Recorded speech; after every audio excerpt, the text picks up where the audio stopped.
you afterwards. And I'd love, again, to share with you the brochure that really breaks down the benefits of flood insurance versus filing a FEMA claim. I think that's what I wanted to address. Now, on to questions. So did you have a follow-up? Or if anyone else has any questions? I'd like to make a comment and then I'll ask my question. First, thank you all for focusing on flooding. I've lived in Norfolk for 20 years. I live in a neighborhood that has significant flooding, and I also live right on the river.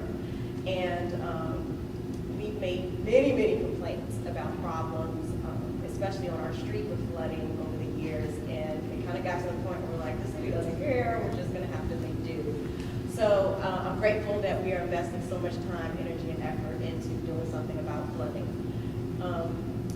One comment I'd like to make, though, is, especially in response to the answer you just gave, is that I think it's a mistake when you are looking at Vision 2100 to think in terms of people not being in their homes at that time. Because for a huge part of the population, land ownership is really important. And even though I won't be living in my house, I want to be able to pass my land on to my children, because that's a critical piece to wealth building. And I know poverty elimination is another big part of what the city is working to do relative to resilience. My question is more about how you all are moving forward with seeking funding for some of these projects. Lots of really great ideas. I love that you all are using the asset mapping and to determine which priorities to, or what properties to make priority and which ones to preserve.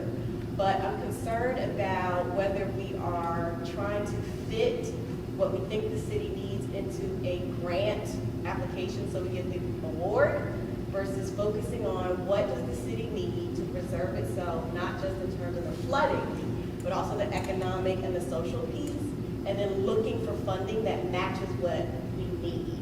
You know, for example, with St. Paul's, I know that there's lots of movement. They're going to be moving folks out soon, and the grant hasn't even been secured yet. And so I think the level of transparency that you all are providing now is great, but the question is, how do you prioritize in a way that you're seeking funding that matches what the city needs and not trying to sort of find things in the city where we can do stuff and then making it fit a grant? Sure. Okay.